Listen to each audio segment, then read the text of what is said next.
who controls the web? The spider controls the web. And the spider is at a level that you never see. It's not Tony Blair, he's a strand. The Bush family, they're a strand. Even the Rockefellers are a strand. The real power that's manipulating all this, you never see. It operates from the shadows. So it's operating to a central dictating policy. And this is why you're seeing the same things happen in all different countries at the same time. It's because the orders and the policy are coming from a central point. We can work on the level of banking scams, political scams, manipulated wars, manipulated 9/11s, and we should, because we need to know that. But if that's all we're doing in terms of communicating knowledge, then basically we're operating in a cycle of this is the problem, but how the hell do we get out of this? We will never know how to set ourselves free until we understand the nature of who we bloody well are.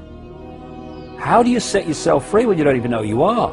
How do you set yourself free when you don't even know the nature of reality that you're living in and manifesting and making happen without your knowledge that you're making it happen? You can't. So alongside the information about the 5 sense level of this conspiracy, if you like, we have to just as powerfully, I would say more powerfully, communicate the nature of reality and how we are creating our reality and how we are allowing it to be created for us by having ourselves programmed with certain beliefs, certain perceptions, and all the rest of it all the time. The two must go together, otherwise, we're never going to get out of this. If I tell you that's a computer and you are infinite consciousness, I'm not telling you anything you don't already know. I'm telling you what you've forgotten. Because what happens is you come into this world and with this knowledge suppressed. It's like someone once said, you imagine you come into the world and someone tells you that 2 and 2 equals 5. Your parents tell you that from the earliest age, 2 and 2 equals 5. You then go to kindergarten and nice teachers tell you that 2 and 2 equals 5.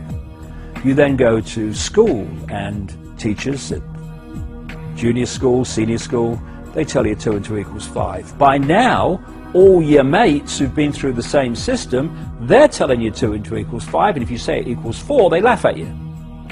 You then go to university, and professors with letters after the name, moustaches, they say 2 and 2 equals 5, Oh, no, it equals 4. No, I've been doing this 50 years. I've met all the best brains in the world. It equals 5.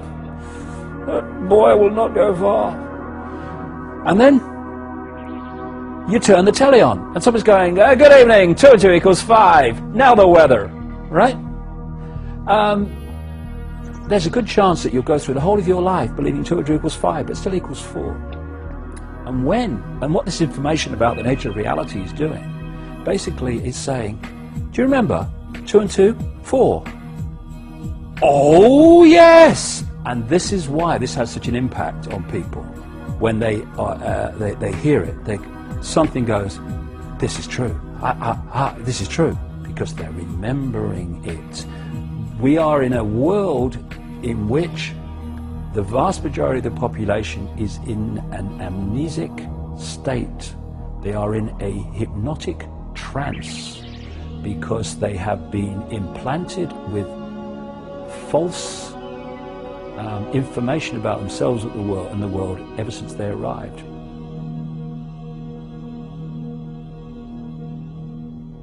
All freedom is our natural and eternal right, not the gift of some dark suit or uniform to decide if it's going to give it to us or not.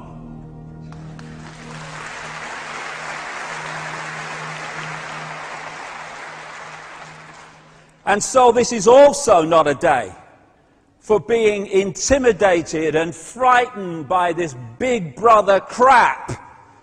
and all these goons in uniform who seek to impose someone else's will upon us. It's just about exposing the way they're seeking to enslave us so we can see the game and therefore not play it. In fact, my attitude to Big Brother can be summed up thus.